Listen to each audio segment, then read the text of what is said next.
अस्सलामु अलैकुम वरहमतुल्लाहि वबरकातुहू। बिस्मिल्लाहिर्रहमानिर्रहीम। देखिए, आज हम फिर से आपकी खिदमत में हाजिर हुए हैं अपने प्रोग्राम सवाल पूछिए के एपिसोड नंबर 7 को लेकर के। आज का पहला सवाल ये है कि अल्लाह को अल्लाह मियाँ कहना कैसा है।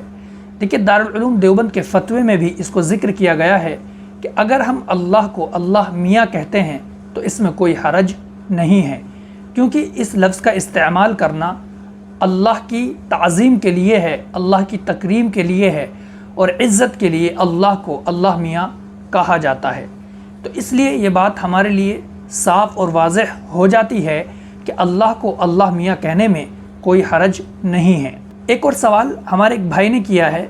उनका सवाल ये है कि जब हम नमाज़ पढ़ते हैं तो वक्त के अंदर अंदर पढ़ी गई नमाज को अदा नमाज कहते हैं, और जो नमाज वक्त के निकलने के बाद पढ़ी जाती है उसको क़ज़ा नमाज कहते हैं। लेकिन अगर नमाज हम जमात से ना पढ़ पाएँ, जमात से हमारी नमाज निकल जाए, तो क्या उस नमाज को भी क़ज़ा नमाज कहेंगे? ऐसा उनसे किसी शख्स ने कहा है। तो इस ताल्लुक़ से ये बात जहन में रखें कि जमात से नमाज छूटने के बाद जो नमाज पढ़ी जाएगी वो अदा ही नमाज होगी, अगर वो वक्त के अंदर अंदर पढ़ी गई है।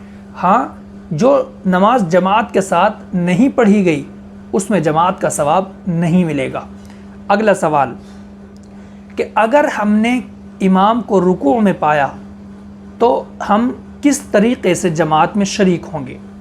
देखिए, इस बारे में ये बात जहन में रखें कि जिस वक्त हम जमात में शरीक हुए, इमाम साहब रुकू में थे और हमें ये पूरा अंदेशा था और हमें यकीन था कि बहुत जल्द ही रकात निकल जाएगी अगर हम जमात में शरीक ना हुए तो इस सूरत में जमात में शरीक होने के लिए ज़रूरी नहीं है कि हम तकबीर तहरीमा कहने के बाद हाथ बांधें, यानी नियत बांधें। ये ज़रूरी नहीं है। हम अल्लाहु अकबर कहते हुए बग़ैर नियत बांधे सीधे रुकू में जा सकते हैं, नियत बांधने की ज़रूरत नहीं है। अब सवाल ये पैदा होता है कि क़याम कहाँ चला गया, वो तो फ़र्ज़ है।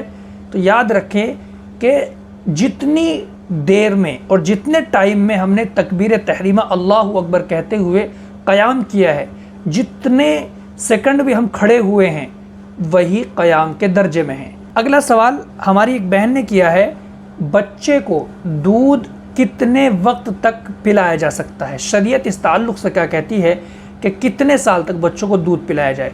देखिए, दूध पिलाने का वक्त जो है 2 साल है, लेकिन अगर बच्चा बग़ैर दूध के नहीं रह पा रहा है, बच्चा कमज़ोर है और कमज़ोरी महसूस कर रहा है, वो दूध के अलावा कुछ खा पी नहीं रहा है, तो 2 के साथ में हम 6 महीने और जोड़ लेंगे, यानी 2.5 साल तक भी इस सूरत में दूध पिलाया जा सकता है। लेकिन 2.5 साल से ज़्यादा किसी भी सूरत में जायज़ नहीं है, बल्कि हराम है। लेकिन इस बारे में ये बात भी याद रखें कि 2 साल तक 2.5 साल तक पिलाना ज़रूरी नहीं है। अगर बच्चा 2 साल से पहले भी दूध छोड़ देता है और खाने पीने का आदी हो जाता है तो इसमें कोई हरज नहीं है, ऐसा भी किया जा सकता है। लेकिन ज़्यादा से ज़्यादा 2 साल है। अगर बच्चा कमज़ोर है, दूध के अलावा कुछ खा पी नहीं रहा है, तो फिर 2.5 साल तक की गुंजाइश है। ये हमारे सवाल थे जो हमने आपके सामने पेश किए हैं। उनके जवाबों के साथ में दुआ करें अल्लाह अमल की समझ की तौफीक अता फरमाए। अस्सलामु अलैकुम वरहमतुल्लाहि वबरकातुहू।